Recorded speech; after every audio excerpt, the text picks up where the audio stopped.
नमस्कार, मैं doctor Sulakshmi Toshniwal from SD government college देहात।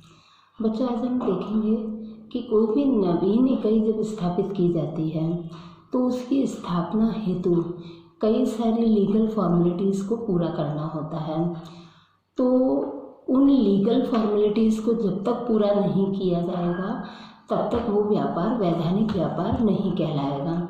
तो जो भी व्यापार किया जाता है उस व्यापार के अंतर्गत या व्यापार से संबंधित जितने भी देश में एक्ट बने हुए हैं, जो कि एक्ट्स उसके ऊपर अप्लाई हो रहे हैं, तो उन सब एक्ट्स के जो भी रूल्स रेगुलेशंस हैं उन सब का पालन हमें करना पड़ेगा। तो जब भी कोई नई इकाई स्थापित करी जाती है तो बहुत सारी फॉर्मेलिटीज़ पूरी की जाती है। हम सबसे पहले देखेंगे कि जब भी कोई नई इकाई स्थापित की जाएगी तो उसमें लीगल फॉर्मेलिटीज़ के अंतर्गत सबसे पहले स्वामित्व का प्रारूप चयन करना पड़ेगा कि वो जो भी व्यापार लगाना चाह रहे हैं वो किस प्रारूप में होगा। जैसे वो एकाकी व्यापार हो सकता है, वो पार्टनरशिप हो सकती है, वो कंपनी फॉर्म में हो सकती है। तो जिस भी रूप में उस व्यापार को स्थापित किया जाएगा उससे संबंधित जो लीगल प्रावधान है उन लीगल प्रावधानों को सबको पूरा करना आवश्यक है।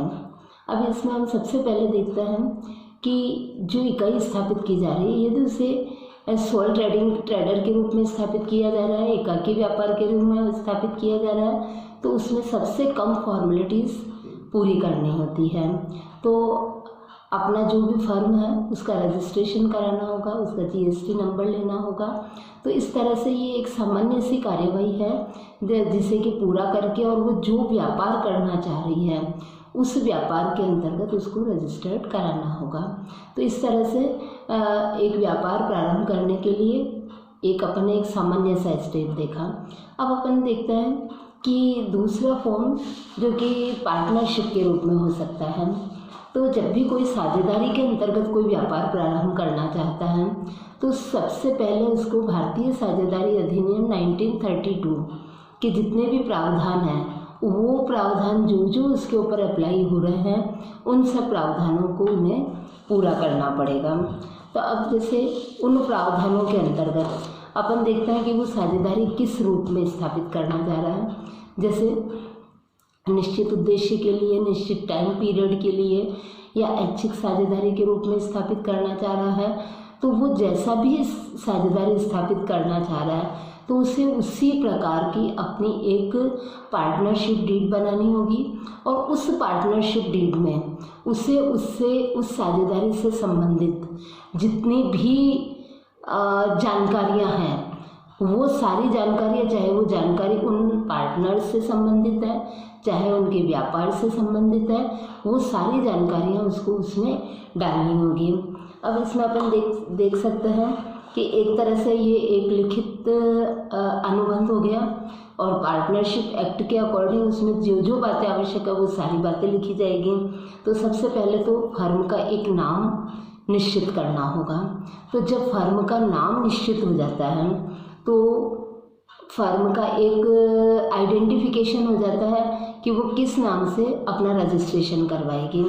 फिर है साझेदारों के नाम कि उसमें कौन कौन साझेदार है और इसके साथ में व्यवसाय का नेचर क्या है, वो सेवा क्षेत्र में जा रहा है, निर्माणी क्षेत्र में जा रहा है, वाणिज्यिक क्रियाएं, लेन देन से विनिमय से संबंधित क्रियाएं कर रहा है या किस प्रकार का व्यवसाय कर रहा है। तो निर्माणी क्षेत्र में भी, व्यापार में भी कई तरह की वस्तुएं हो सकती है, तो उनके उससे संबंधित उसको तय करना होगा। फिर है कि वो प्रकृति के बाद साथ साथ में कि वो किस स्थान पर व्यापार करना चाहता है तो वो स्थान उसे बताना होगा। फिर है कि उसके व्यापार वो कब प्रारंभ करना चाहता है और साझेदारी फर्म की जो अवधि है वो मैंने जैसा कि आपको भी पहले बताया गया कि वो किस प्रकार की साझेदारी फर्म बनाना चाहता है, जो सब साझेदार है वो कितनी पूंजी लेकर के आ रहा है और पूंजी के साथ साथ में जो उनका प्रॉफिट शेयरिंग रेशियो है वो क्या होगा, तो वो सब पहले से क्लियर करना होगा। इसी तरह से यदि उन साझेदार कोई भी आहरण करते हैं तो उनकी आहरण की लिमिट क्या होगी और उसके ऊपर ब्याज कितना दिया जाएगा, और यदि कोई साझेदारों को ऋणों पर ब्याज कितना दिया जाएगा, कोई भी साझेदारों को यदि रेमुनरेशन दिया जा रहा है तो वो पारिश्रमिक कितना होगा, व्यवसाय का प्रबंध व संचालन किस प्रकार से किया जाएगा, क्या किसी एक साझेदार के द्वारा विशेष कार्य किया जाएगा या सभी साझेदारों को बराबर अधिकार होंगे। इसी तरह से साझेदारी में जो अकाउंटिंग सिस्टम होगा वो किस तरह से रखा जाएगा, नए साझेदारों को किस तरह से प्रवेश दिया जाएगा या किसी साझेदार का निष्कासन कैसे किया जाएगा, रिटायरमेंट के समय क्या व्यवस्था होगी, क्या किसी साझेदार की मृत्यु होने पर क्या व्यवस्था अपनाई जाएगी। इसी प्रकार से लास्ट कि जब साझेदारी का समापन किया जाएगा तो समापन के समय खातों का निपटारा किस प्रकार से किया जाएगा। तो बच्चों, अपन ने देखा कि सारी चीज़ें पूर्ण रूप से स्पष्ट कर दी जाती है ताकि बाद में किसी प्रकार का कोई विवाद नहीं हो। अब है कि जब फर्म बना ली, पार्टनरशिप डीड लिख ली, तो उसके पंजीयन कराना चाहिए। तो पंजीयन कराने से साझेदारों को और साझेदारी फर्म को और थर्ड पार्टीज को तीनों को फ़ायदा होता है, इसलिए प्रत्येक साझेदारी फर्म को अपना पंजीयन करवाना चाहिए। तो इसके लिए इसको रजिस्ट्रार के पास से एक निश्चित परफॉर्मा प्राप्त करना होगा और उस निश्चित परफॉर्मा में जो अभी अपन ने साझेदारी डीड में देखा था वो संलेख वाली सारी सूचनाएं उसमें भर करके देनी होती है और उससे रिलेटेड जो नाम से संबंधित और जो रूल्स रेगुलेशंस दिए गए हैं और कौन साझेदार कब उस साझेदारी फर्म में सम्मिलित हुआ है, इनसे संबंधित सारी सूचनाएं उसमें दी जाएगी और उस एप्लीकेशन पर सारे साझेदारों के हस्ताक्षर किए जाएंगे और ये करके और उस साझेदारी का जो प्रपत्र है उसको प्रार्थना पत्र को जमा करवा दिया जाएगा और जो रजिस्ट्रार कार्यालय है वो देखेगा कि उस साझेदारी का जो एप्लीकेशन आई है वो उसका निरीक्षण करेगा कि वो सही है या नहीं है। यदि उसमें लगता है कि ये पूरी औपचारिकताओं का पालन करते हुए ये एप्लीकेशन दी गई है तो वह उसका रजिस्ट्रेशन कर देगा और फर्मों के रजिस्टर में उस फर्म की भी एंट्री कर देगा। इस तरह से उसे एक फिर वो प्रमाण पत्र जारी कर देगा। अब ये कि जब वो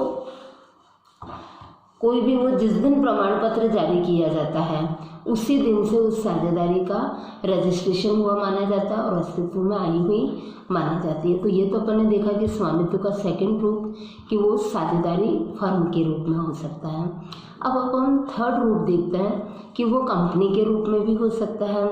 तो कंपनी अधिनियम के अंतर्गत उसका पंजीयन कराना अनिवार्य होता है। तो 1 पर्सन कंपनी हो सकती है, पब्लिक कंपनी हो सकती है, प्राइवेट कंपनी हो सकती है।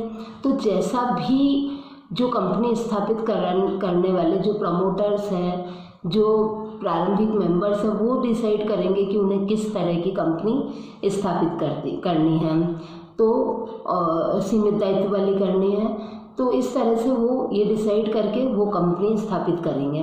तो कंपनी स्थापित करने से पूर्व उनको भारतीय कंपनी अधिनियम के अनुसार कुछ औपचारिकताओं का पालन करना होगा। सबसे पहले तो प्रमुख प्रलेख है, उन्हें मेमोरेंडम ऑफ एसोसिएशन बनाना होगा। ये भारतीय कंपनी अधिनियम के प्रावधानों के अनुसार होगा और ये पूर्णतः इंडिविजुअल होता है क्योंकि कंपनी के संबंधित नाम, स्थान, पूंजी, दायित्व और वाक्य बने हुए रहते हैं जिसमें उस कंपनी से संबंधित सारी बातों का विवरण होता है। इसी प्रकार से एक पार्षद अंतर्नियम बनाए जाएंगे। तो ये अंतर्नियम कंपनी अधिनियम में दिए हुए हैं। तो ये जो जिस भी प्रकार की कंपनी बनती है तो उससे संबंधित जो कंपनी के अंतर्नियम है उनको एज इट इज़ अपना लिया जाता है। ये हो गए 2 कंपनी के महत्वपूर्ण प्रलेख, पार्षद सीमा नियम व पार्षद अंतर्नियम। फिर है कि जो प्रबंधकीय कर्मचारियों की नियुक्ति की जाएगी, तो नियुक्ति करते समय उनके साथ जो अनुबंध किए जाता है तो उस अनुबंध की प्रतिलिपि बनाई जाएगी। अब है कि समामेलन करने के लिए एक वैधानिक घोषणा करनी होती है। तो उस वैधानिक घोषणा के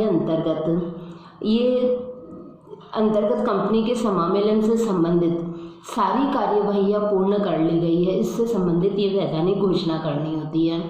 तो इसमें संबंधित व्यक्तियों के हस्ताक्षर करवाए जाएंगे। इसी प्रकार एक संचालकों की सूची जारी की जाती है। तो उसमें प्रथम संचालकों के नाम लिखे हुए रहता है, उनके पते और उनका प्रोफेशन लिखा हुआ रहेगा।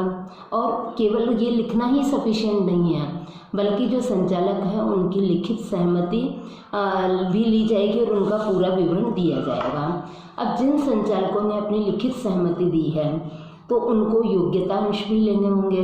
तो योग्यतांश लेने के लिए उनकी लिखित सहमति का होना आवश्यक है। तो ये सारी कार्यवाही पूरी करके कंपनी के रजिस्टर्ड कार्यालय में इसकी सूचना दी जाएगी और कंपनी के नाम की उपलब्धता से संबंधित कि जो कंपनी का नाम वो कंपनी चाहती है, तो वो प्रमोटर्स उससे पूर्व में ही उसकी अपने कंपनी का प्रस्तावित नाम दे करके उसकी उपलब्धता के संबंधित प्रमाण पत्र प्राप्त कर लेते हैं। तो वो प्रमाण पत्र की प्रतिलिपि भी उपलब्ध कराई जाएगी। इसी तरह से अभिदाताओं की ओर से अपना प्रपत्र प्रस्तुत किया जाएगा और जो निर्धारित शुल्क है तो वो निर्धारित फीस दे करके उसकी रसीद प्राप्त कर ली जाएगी।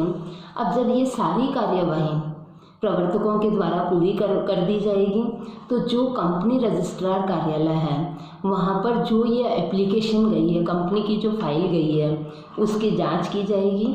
और जांच करने के बाद में यदि देखता है कि कंपनी का से संबंधित सारी फॉर्मेलिटीज़ पूरी कर दी गई है तो उस कंपनी का समामेलन कर दिया जाता है और जो कंपनी के द्वारा इसके बाद में अपना व्यवसाय प्रारंभ कर सकती है।